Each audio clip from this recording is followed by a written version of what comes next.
Once said, motivation is like bathing. It's best to do it daily.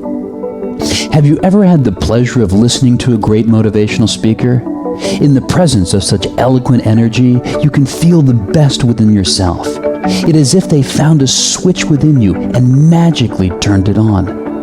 So why is it so hard to find the switch on your own? Perhaps you pop in a DVD or CD to recapture the feelings you felt when you purchased their program, remembering the beads of inspired sweat dripping from your brow.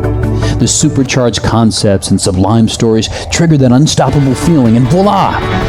You're motivated. For a little while. Why? To motivate your audience, you must discover what motivates you.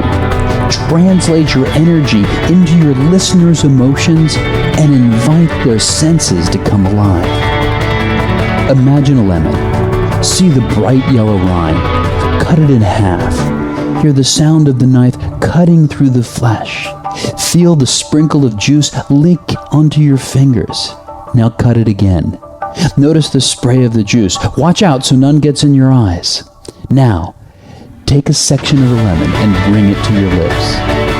Feel the fresh citrus fragrance fill your nose. Now open your mouth and take a bite. Taste the sour juice as the acidic flavor bursts onto your tongue. Now, or in a few moments, you will notice your lips puckering and your mouth watering. You didn't actually chomp down on a lemon, did you? But you had the experience, didn't you?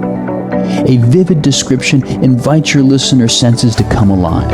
Use your words to touch as many senses as possible. Even if you're talking about abstract concepts, make them concrete through sensual metaphors. Ideas are like butterflies resting on your nose. Their teeny feet tickling your skin and forcing you to cross your eyes just to see them. Any sudden movement and they flutter away. Whether it's the wings of a butterfly or the tang of a lemon, once you awaken the senses, you start motivating the emotions. Your audience listens beyond your words. In fact, they listen even when they ignore your words. They listen emotionally. Their feelings instantly filter out what's worthless and focus in on what's worthwhile. Excited senses are easily guided. Stories, touching or tugging at the heart, create a common feeling in your audience, which is then attributed to you, the storyteller. The energy you infuse into your presentation is your fundamental connection to your audience. By pacing the level of your intensity, you increase listener interest. Your energy level guides the emotional experience of your listeners. How much they pay attention depends on their emotional motivation. So what motivates you to raise your energy, to step up and speak out, to engage and enliven?